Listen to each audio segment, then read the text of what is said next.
సుధీర్ మీరు అలా హోల్డ్లో ఉండండి. మనం రాధిక దగ్గరికి వెళ్దాం. రాధిక, మీరున్న పోలింగ్ బూత్ లో పోలింగ్ సరళి ఏ విధంగా ఉంది? ఇప్పటివరకు ఎంత శాతం నమోదైంది?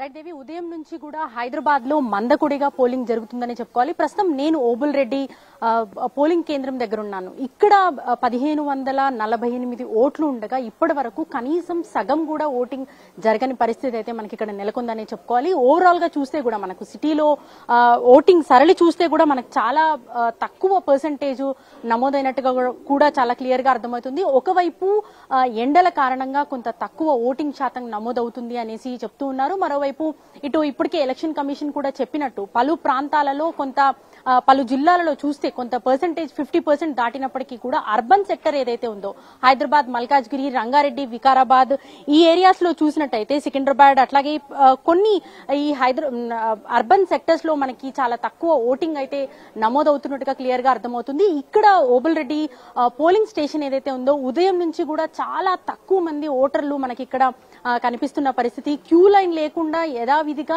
పోలింగ్ కేంద్రంలోనికి వెళ్లిపోయి అలా ఓటేసుకుని ఒక 2-3 మినిట్స్ లో బయటకు వస్తున్న పరిస్థితి అయితే మనకి ఇక్కడ కనిపిస్తుంది. మనం ఒకసారి పోలింగ్ బూత్ దగ్గర ఉన్నాము. ఇక్కడ కూడా చూస్తే మనకు ఎక్కడ కూడా క్యూ లైన్ కనిపించట్లేదు. వస్తున్న ఓటర్లు డైరెక్ట్ గా పోలింగ్ కేంద్రంలోనికి వెళ్లిపోయి ఓటు వేసుకుని అలా బయటకు వస్తున్న పరిస్థితి మనకు ఇక్కడ కనిపిస్తుంది. సో ఓవరాల్ గా చూసినా కూడా హైదరాబాద్ లోని చాలా పోలింగ్ కేంద్రాలలో ఇదే పరిస్థితి మనకు కనిపిస్తుంది. ముఖ్యంగా వాతావరణ శాఖ గతంలో చెప్పినట్టుగా ఇటు ఫోర్కాస్ట్ ఆల్రెడీ వాతావరణ శాఖ ఈ రోజు అంటే 13వ తేదీన కొంత వాతావరణం చల్లబడుతుంది, వర్ష ప్రభావం ఉండే అవకాశం ఉంది అని చెప్పినప్పటికీ కూడా మనకి ఇవాళ 35 to 40 degrees ఉష్ణోగ్రత నమోదవటంతో ఓటర్లు కూడా కొంత రావటానికి జంకుతున్న పరిస్థితి కనిపిస్తుంది.